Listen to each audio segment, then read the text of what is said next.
an online speakers series. Hadassah is the Women's Zionist Organization of America and the proud convener of this monthly series. I am Janice Wyman, the Executive Director, CEO of Hadassah. Our Defining Zionism series is part of our PRAISE division, which is an acronym for Programming, Advocacy, Zionism, and Education. These are the activities that help us develop a strong connection to each other, our beloved Israel, and the Jewish people. It is by crafting and delivering a wide variety of programs that we instill in our members, potential members, associates, donors, and communities a bond, a link to Zionism, and for each group to determine how it resonates with them as an individual. We invite all of you, those here with us, and those of you who are participating from your local communities, to join us in creating a safe space as we explore Zionism from various perspectives. We certainly may not all agree on any one definition of Zionism, but we must agree to respect each other's opinion. We offer you the opportunity to listen to our guest speaker and to ask questions in the following manner. For those of you who are with us, please turn off your cell phones. We ask that you write your questions on the index cards that were provided at the registration desk. Please write legibly and in large print and raise your card and it will be collected. For most of you, or viewers online, if you haven't already done so, please register with Livestream and type your questions in the chat box on the side of your screen so that we can record any questions you ask to our presenter. Please frame your questions in the spirit of respecting each other's differences.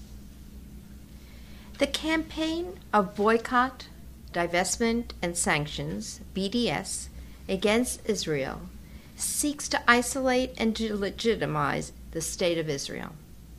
Many pro-BDS supporters have gained traction on college campuses. We are honored to have with us this evening Sara Greenberg, who is a graduate student representative on the Harvard Hillel Board of Directors. Sara will discuss an event she is organizing at the Harvard Business School entitled Economic Driver for Peace, Reshaping the Arab-Israeli-Palestinian Reality through Innovation, Cooperation, and Constructive Dialogue. Let me tell you a little bit about Sara. Sara is pursuing a joint master's degree in Public Policy and Business Administration from the Harvard Kennedy School and the Harvard Business School. She did her undergraduate studies at Yale University, where she majored in economics and interned at the Yale Investment Office. After graduating, Sara worked at Thomson Reuters in its strategy group in New York and Hong Kong, and then for Susquehanna Growth Equity Partners in the U.S., China, and Israel. While living and working in Israel, Sara did research for the Jerusalem Center for Public Affairs and helped start a crowdfunding platform for Israeli startups. Sara has spent time working for Social Finance Israel in Tel Aviv and had this past summer received a grant from the Harvard Business School Social Enterprise Initiative to explore impact investing in Israel. I have gotten to know Sara a little bit over the past few months, and I can tell you we're in for a wonderful treat, and I'm extraordinarily proud to introduce her, Sara Greenberg. Thank you so much, Janice, and thank you to Hadassah for having me here tonight. Thank you also to my parents and grandparents for signing in. I hope they figured out the technology, and all my friends who I'm sure did figure out the technology. It's really a pleasure to be here, participate in this series, and talk a little bit about why Zionism is important to me and what I'm doing to ensure that my generation continues to understand the importance of strengthening a Jewish democratic state of Israel. So I thought I'd start off by giving some background about myself, focusing on what Israel means to me, why it's become such an important place to me, and then move a little bit into what I'm seeing on campus and some of the ideas that I have around ways to counter the BDS movement, which Janice just talked about on campus, which includes this conference coming up on April 26th that I'm working on with a group of Arab and Israeli students at Harvard Business School. So people often ask me why I stand up for Israel. And when they do, I usually tell them the following story. So several years ago, my family was taking a trip to Eastern Europe with my grandparents, who are both Holocaust survivors, and we were in a small village called pro-BDS in the mountains of Slovakia, where my grandmother was hidden during the war. And in a crazy way, we ended up stumbling upon the sister of the woman who had hid my grandmother and mother during the war. And after spending several hours with them, talking about kind of what it was like in the war years, the risks that they were taking on to hide Jews, my younger brother asked the woman, "Why did you do it?" And she responded and she said, "Because it was the right thing to do." So when people ask me, why do I stand up for Israel, I like to think about what this woman said, and really my response has been, because it's the right thing to do. But let me elaborate on that, because I didn't always stand up for Israel. From an early age, I knew Israel was a very important place. I mentioned both of my grandparents on my mom's side are Holocaust survivors. My grandfather, who is a survivor of Auschwitz, after World War II, he was a bricha, a volunteer in one of the displaced persons camp in Germany, helping other Jewish refugees get to what was then the British Mandate of Palestine. So he had hoped, he talks about how growing up and also in the camps, he dreamed of going to the land of Israel and being a part of the Jewish experiment to build a state.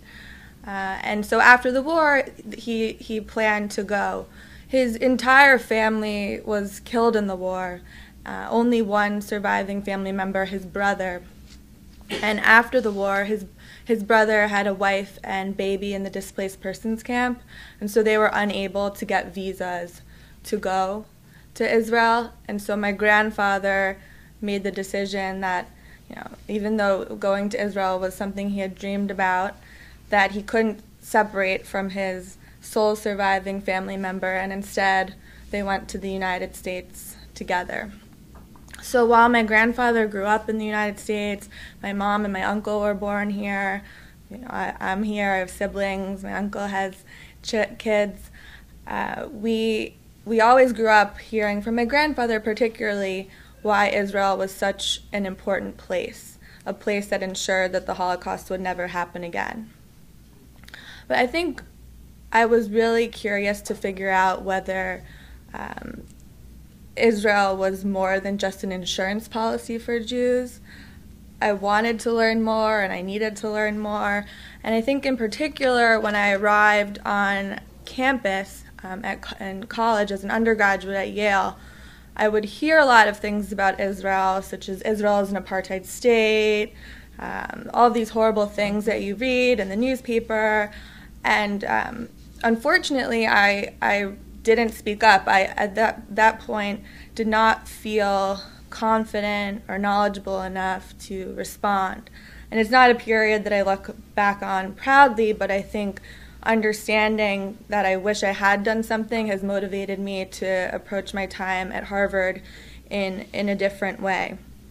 So after graduating college and working for a few years in New York, on my 24th birthday, I decided that I really wanted to spend time in Israel. I knew it was important, as I talked about, but I really wanted to develop my own connection with the place and see firsthand what the country was like, whether what I was reading about it was true or not. And so I packed up, I moved to Jerusalem, and a few months into being there, I was working in venture capital, doing some writing for a think tank, as you mentioned. I also ended up playing for the Israeli national lacrosse team, which was a very fun thing that I did not expect to find in Israel. I had played lacrosse in college and thought I had retired. And then when the Israeli national team was coming together for the first time, and I got a call to play, I was really delighted to have this totally different, unique opportunity to represent the country. So that kind of culminated 2 summers ago with a trip to the World Cup, and we came in 8th in the world, which was very exciting. And for me, all of these experiences together in Israel really was important because in addition to seeing Israel as an important place, I also started to develop my own connection and find meaning in it for myself, and began to see Israel not just as an insurance policy, but as a country with a real message. And people talk about Israel as a light unto nations, but for me, living in Israel, I saw how minorities in the country, including women and Arab citizens, had equal rights. I saw that despite the constant threat of terrorism, the Israeli court system regularly held the government and the military to the highest standards of law. And I started to appreciate Israel not just as a Jewish state, but as a country that really shared my liberal values.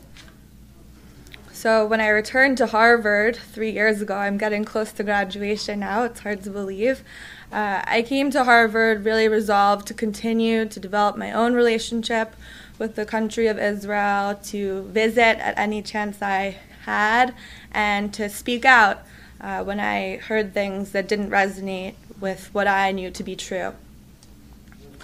So I think as someone who was not so involved in the discourse around Israel as an undergraduate, and also someone who was returning to campus after being in the real world for 3 years, I was really surprised to see the level of hostility towards the Jewish state on campus, particularly the rising boycott, divestment, and sanction movement and the power it had on campus to influence or manipulate students to think very poorly of Israel and to have an inaccurate picture of what was going on there. To give you and the audience really a better sense of what it's like on campus today, I looked at a few statistics, and during 2013 to 2014, the academic year, student groups across the country hosted more than 350 anti-Israel events, about half of which were focused exclusively on how to initiate the BDS, the Boycott, Divest, Sanction movement. At 15 colleges, student groups submitted divestment resolutions from Israel to their student governments. So far this year, in 2014-2015 academic year, there have been more than 90 anti-Israel events scheduled to take place on U.S. campuses, which is double the 45 that had taken place in the same amount of time last year. And already since January, 5 student government resolutions have been passed to boycott, to have the university's funds divested from Israel and Israeli companies. That includes Stanford University, Northwestern University. So the situation is not great. It's not good. I would actually characterize it as relatively bad. And I think it's really important that we understand what BDS is about, because without understanding what BDS is about, it's very hard to speak up against what it stands for. So on the surface, BDS advocates for the boycott, divestment, and sanction against Israel, and they claim to be fighting for freedom, equal rights, and world peace with a focus on the Palestinian people. I think it's important to understand, however, that the exclusive focus on Israel really exposes the hypocrisy of the BDS movement. Thousands of Palestinians have died in Syria over the past year, and you don't hear anyone boycotting that or speaking out against the Assad regime. Also in Gaza, the BDS movement has not talked at all about kind of the use of human shields and innocent civilians, and or kind of how the rights of women and minorities are suppressed. There's no free press. So I think that is an important thing to remember. But more than that, one of the BDS goals, if you look on the Boycott, Divestment, Sanctions website, it clearly is written there that their main goal is to advocate for the right of return, so the right of all Palestinian refugees to come back to Israel.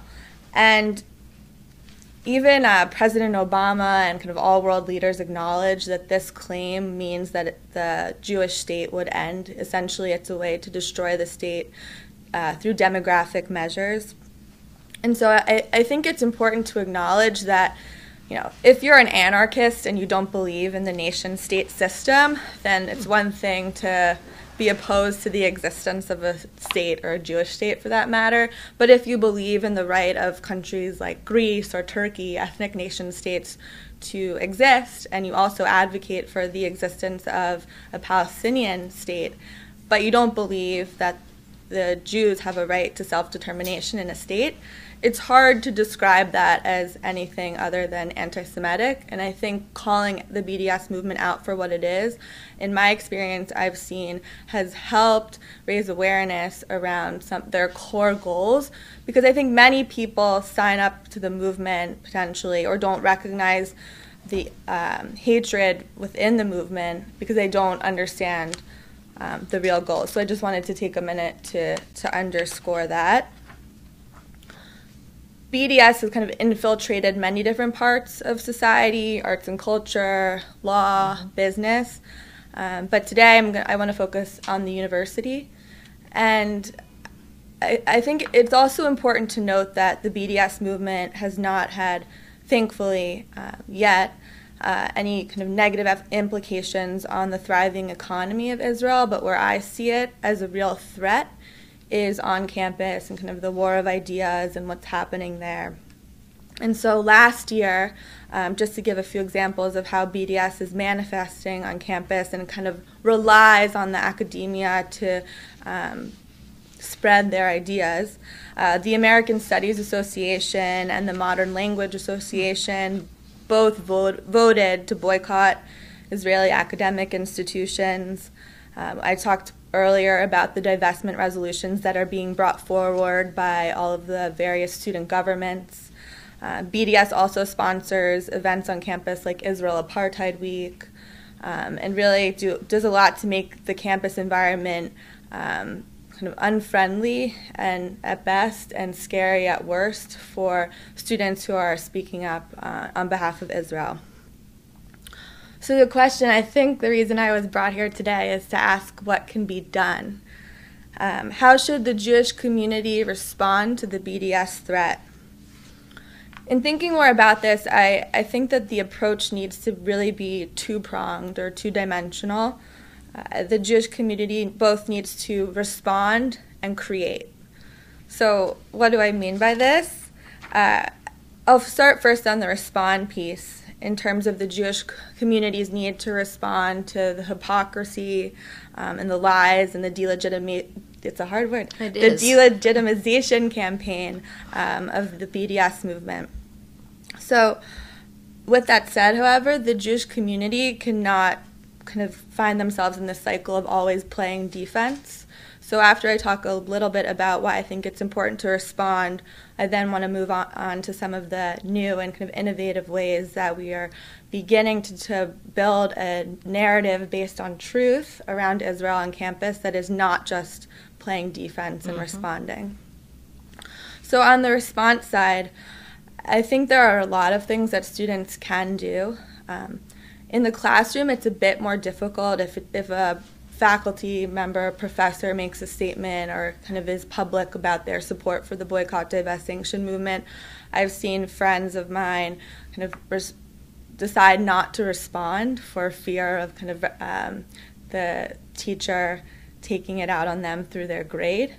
But it's a decision that each student has to make, and I think there are many other things that students can do, from speaking out on campus to organizing events to bring speakers to campus, through writing op-eds in the student newspapers.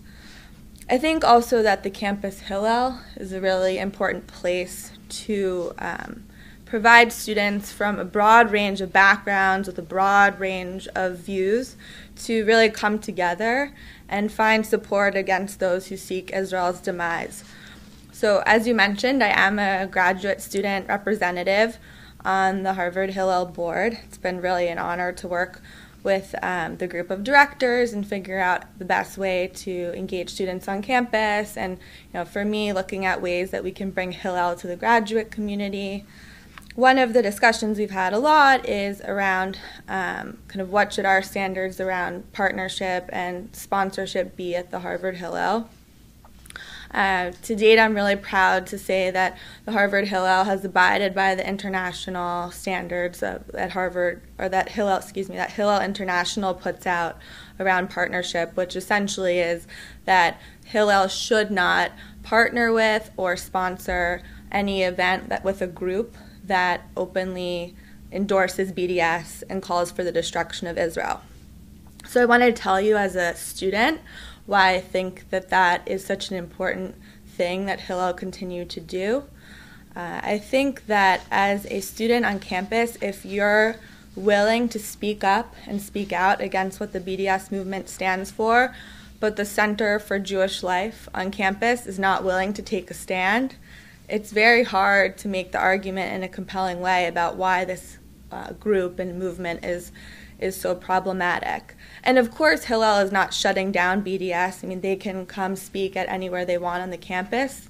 The idea is that Hillel is not going to provide a platform and further legitimize this movement that seeks Israel's destruction. So moving on to the next piece around how the Jewish community should also look to provide students on campus with the tools to create a positive narrative around Israel. I think one of the first things that the Jewish community is doing and should continue to do is help get students to Israel. So obviously Birthright Israel is an amazing program that helps Jewish students get to go to Israel. Different Hillel chapters partner with Birthright to send buses from the universities, and I think that's really made a big impact on the Jewish students' ability to have their own connection with Israel, to understand Israel, and hopefully be inspired to speak up on behalf of Israel.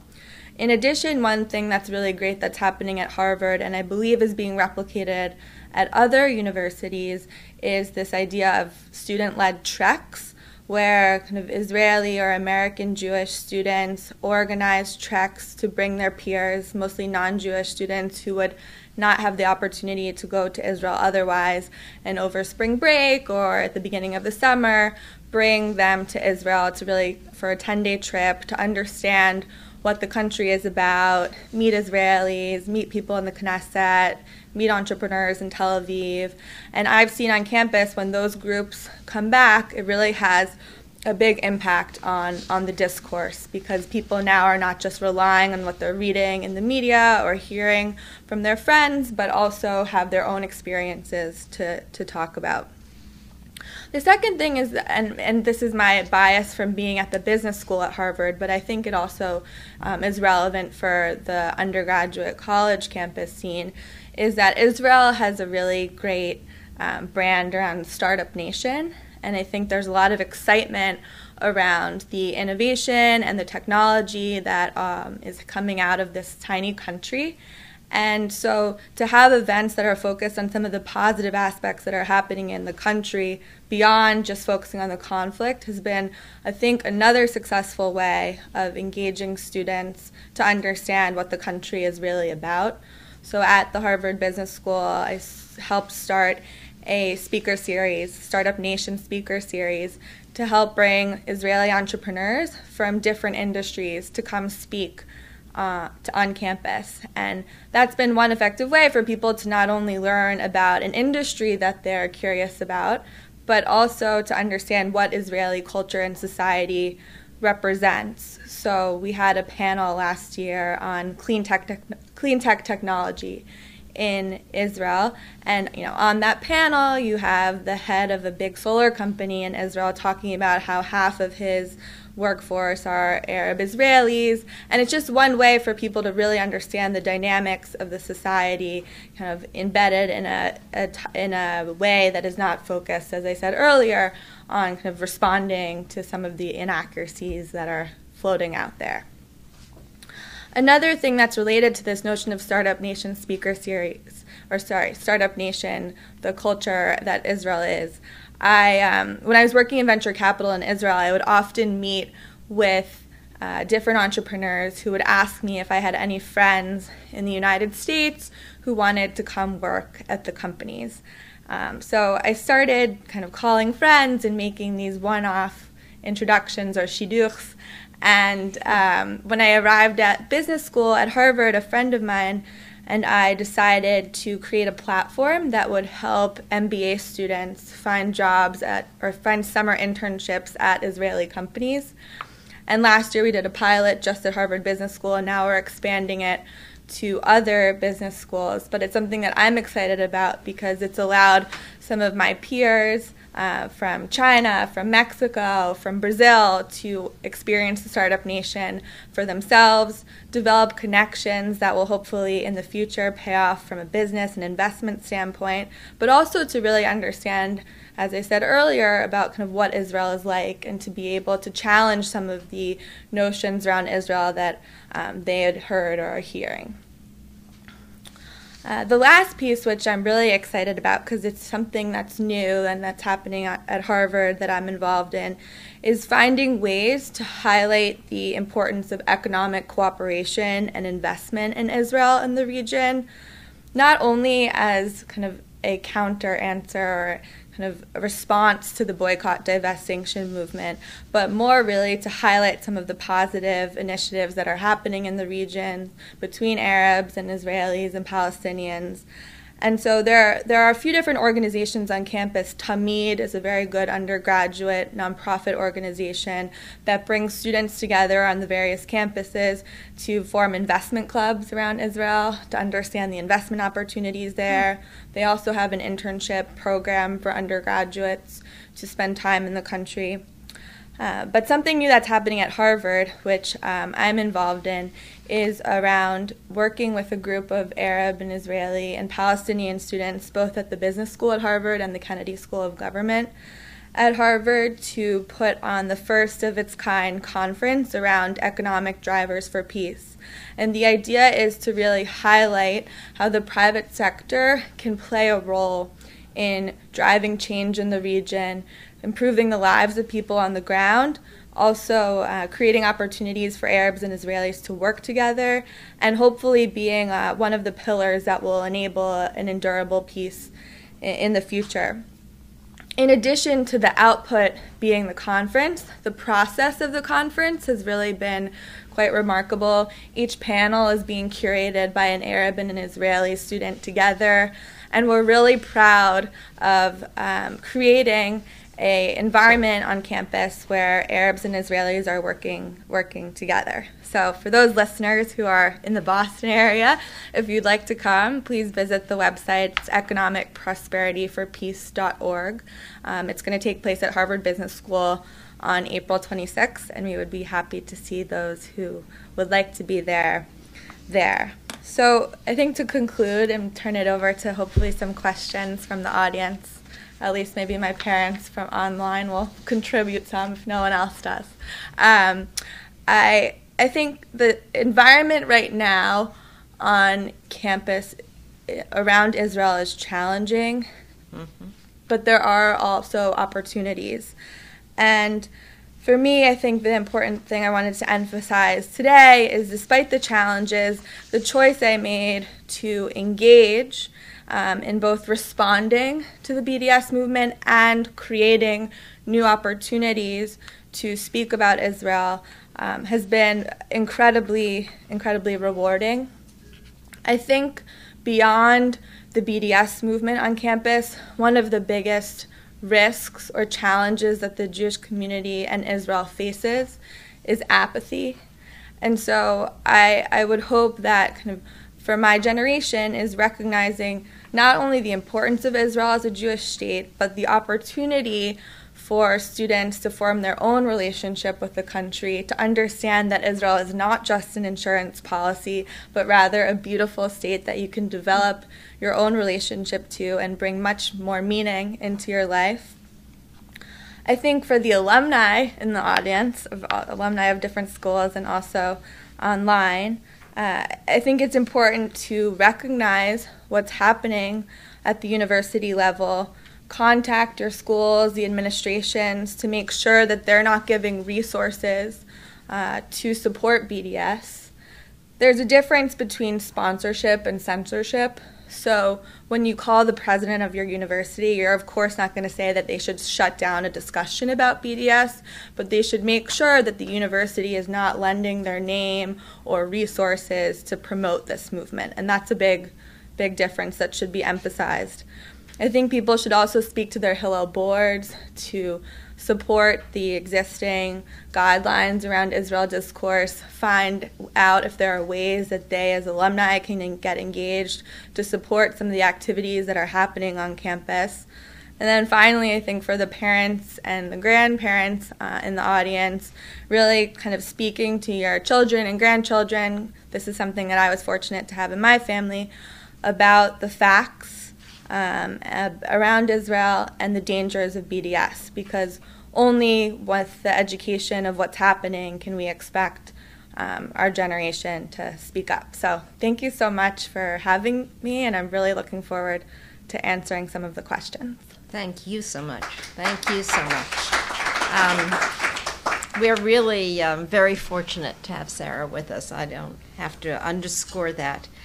And also to learn and be inspired by her experiences and her remarks. We have a few questions already. I would like to ask you one, if you don't mind. Sure. Recently, the Harvard Hillel did have a presentation, a panel, in which dealt with the movement from Selma to a more recent discussion of racial matters. And during that presentation, the moderator or the first speaker opened with her very strong commitment to BDS. So I know that you have stood up against BDS at Harvard. I wondered how this manifested itself, what you did about it, and how you see that having implications for other events on the Harvard campus as well as other campuses. Okay, thank you for that question. I do want to underscore that this whole talk and also my response to your question is a reflection of my views alone, and I'm not speaking for the Harvard Hillel board. And on this particular matter, I personally disagreed with the outcome. I think the intent behind bringing the event into Hillel was to have some control over the content. The event happened, and I think oftentimes when you have a speaker that has openly supported BDS in other forums and you bring them to Hillel and you expect them to not talk about BDS, I think that's a very hard game to play. I was personally upset that Hillel gave a platform to a speaker who has supported BDS in the past. I think that sends the wrong message.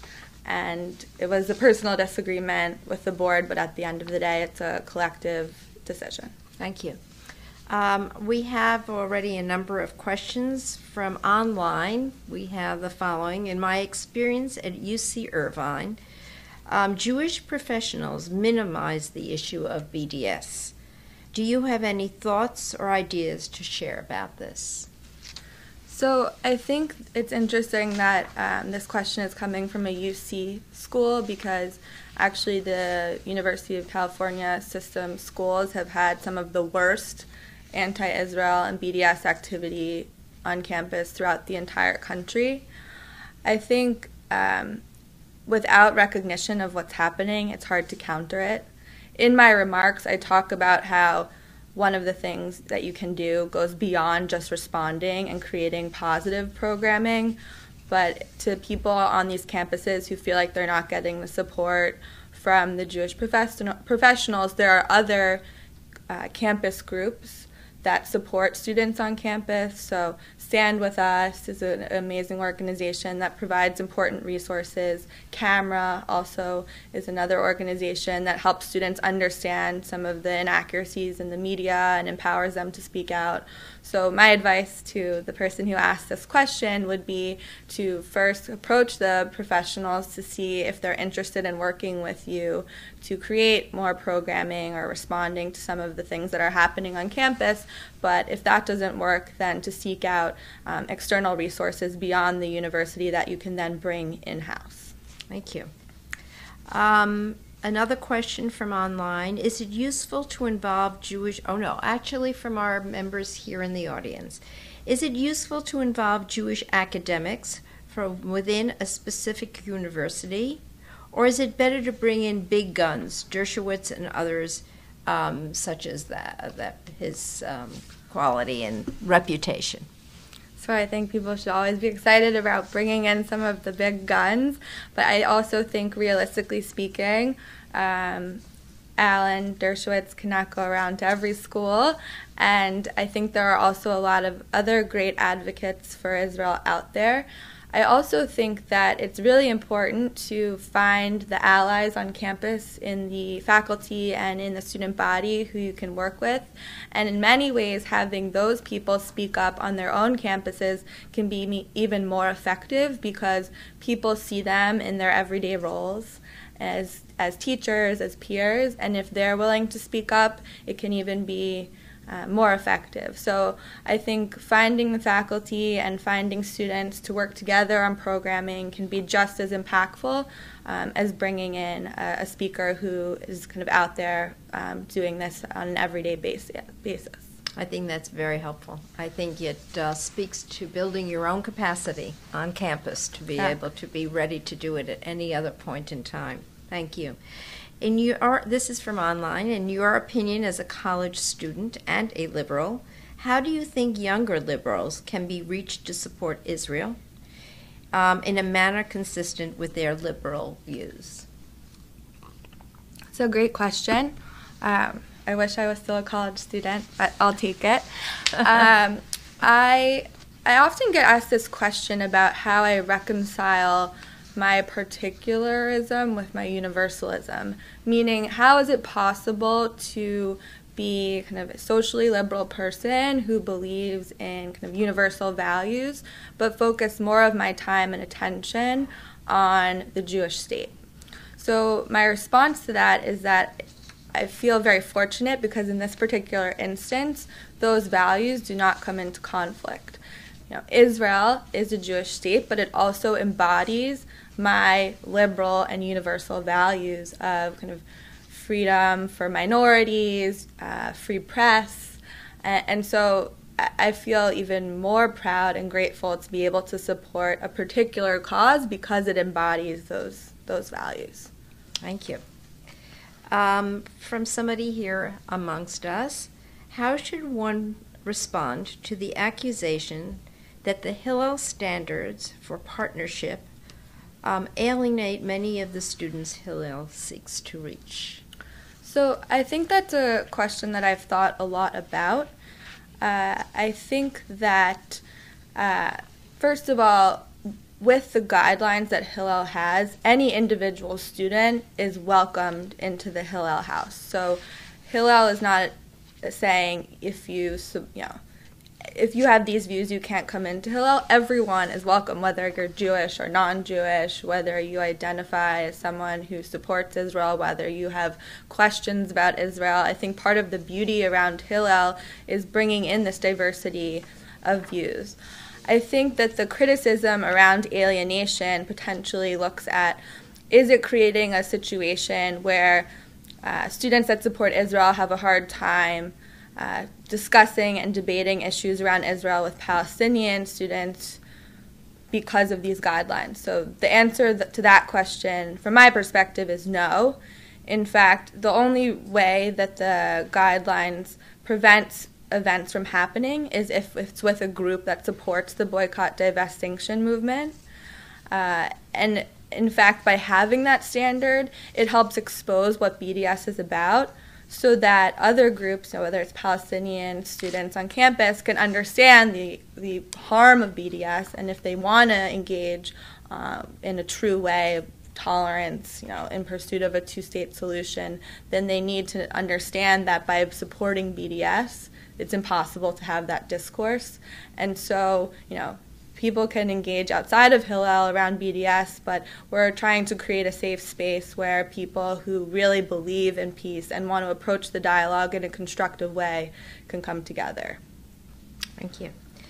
So now we have another question from our audience in cyberspace. How do you work in conjunction with Stand With Us and Kufi on campus so as to be able to work in unison with other similar organizations all towards the same goal? And I should mention that in our Defining Zionism a few months ago series, we did have a speaker from Stand With Us who also was inspiring, and somebody we'd like to introduce you to, perhaps. So, if you don't mind responding to that. So I think it's more relevant on the undergraduate level. They do a lot of work supporting college-age students, and I know they have a presence at Harvard and at various universities in Boston. And I think really understanding the resources that Stand With Us can provide and how that can supplement what's already happening on campus is really important. Personally, when I'm kind of wanting to speak out or write an article, I have friends that work at Stand With Us, and we'll ask them for specific advice on how to approach a topic. So they're a really great resource for students who want to learn about new ways to engage with Israel on campus, and also find peers at other schools who are doing similar work to understand kind of best practices around speaking out against some of the boycott resolutions that we're seeing. And in that way, they've been really effective because they see across all the various universities. Good. What specific advice can you give regarding the point you made? How can students in any way speak up when they hear biased remarks by professors, yet not fear for their grades? That was something you mentioned before. Yes, I think this is a big issue. As a graduate student who doesn't care about my grades at this point, it hasn't been an issue for me, but I understand the pain that students go through when this is happening in their class. And I think it's really a personal decision about whether you want to speak out during the semester or after the semester. And I'm not going to sit here and say that you should speak out and then receive a bad grade. That's for the student to decide. But I do think that if you find yourself in that situation after the semester, at least it's important to raise the issue to the administration, to the department head, to potentially write an article about what's happening, to expose the professor for using his classroom as a pulpit to preach prejudice and bigotry. So I think that would be my advice to the student who asked the question. Good question. So on the heels of that, let me ask you another question, and that is, what resources are available for students who are interested in getting involved with Israel-related initiatives on campus? So great question. I have alluded to some of those resources throughout the talk. I think hopefully the Hillels are providing an environment that's supportive of Israel engagement on campus. Beyond the local Hillel, I think also groups like Stand With Us, as I said, Camera. Sometimes the local Israeli consulates can provide great resources. I know in Boston we've partnered with them to identify speakers coming from Israel who can come to the campus. Often they'll be kind of coming in for different meetings, and if you can get them to take a few hours to speak to a group of students, it's really an effective tool as well. Good. I should also mention that we have published, in fact, and are distributing a piece that is Israel from the Israel Action Network and Hadassah, that is How to Talk About Israel guide. Somebody actually has asked us from our audience outside of Hadassah to mention it, but I do want to say in advance of mentioning how you can get access to it that Hadassah takes great pride in having created a document that people can use to talk about BDS, to talk about Zionism, to talk about the range of issues involved in the ways to speak about Israel and Zionism. So it is available at advocacy@hadassah.org, which is a digital link, obviously, and you will have availability to our document that we've done with the Israel Action Network entitled How to Talk About Israel.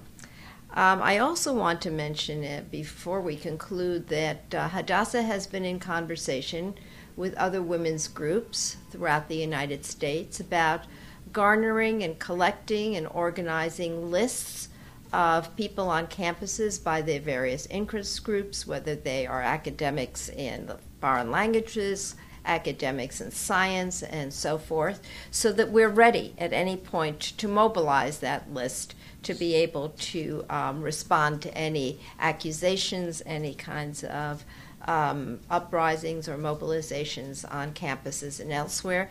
And we're even considering, if possible, reaching out to women presidents of colleges throughout the United States. So we're hoping that we can support your efforts, and we're hoping that you and your colleagues and your friends and your peers will see Hadassah really as a resource to you in this effort, which we take very seriously. So having said that, let me thank you, Sara. Thank you. Both from all of us at Hadassah, all of the people who are online, of which I know there are several hundred, and me personally, for really a remarkable evening. I want to remind everyone that this session, as well as all our past sessions, has been recorded and may be watched alone, in a group, or as a centerpiece of a unit's or a community's program. We encourage you to create parlor groups in which to discuss the topics that are being presented. Also, please share your feedback with us by completing our online survey, which will be emailed to you. Your input helps us create programming that is interest to you and your communities. Continue this conversation on our website at www.hadassah.org/defining Zionism. I'll repeat that again, www.hadassah.org/defining Zionism, and on Twitter using the hashtag #DefindingZionism. Additionally, if you haven't done so already, please register for the entire Defining Zionism series to receive updates about all future programs. Whether we agree with any one definition of Zionism or not, we can agree that the word conjures up in people a wide variety of emotions and responses. Sara, we appreciate your taking the time to be with us to address such a timely and sensitive subject in a very straightforward way. Zionism and combating BDS is an imperative to the future of Zionism and our connection to the State of Israel. A special thank you to the volunteers and staff who have been involved in defining Zionism program, without whom these presentations would not be possible. Ellen Hirschkin, the coordinator of our Praise Division, Debbie Maison, the vice coordinator, and Naomi Brunlerman, the director of Praise. Thank you again to Sara Greenberg for her participation, really enriching our Defining Zionism in the 21st Century series. And of course, thank you for being with us this evening, whether you are watching at home or are here in person. It is vitally important for us to remember that Hadassah supports the democratically elected government of Israel. The connections between America and Israel are evidenced in many activities that we undertake. Hadassah enables U.S. as Americans the ability to be supporters of practical Zionism, an endeavor we began more than 100 years ago.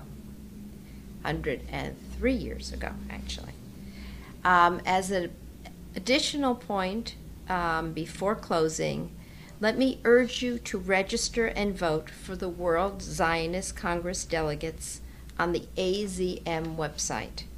In doing so, we encourage votes to be cast for the Zionist Spring Slate. And in conclusion, the next Defining Zionism will take place on May 5th at 7:30 p.m., featuring Jeffrey K. Salkin, author and rabbi of Temple Beth Am in Bayonne, New Jersey.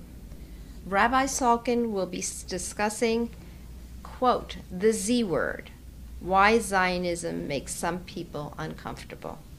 Laila Tov, good night, and thank you again.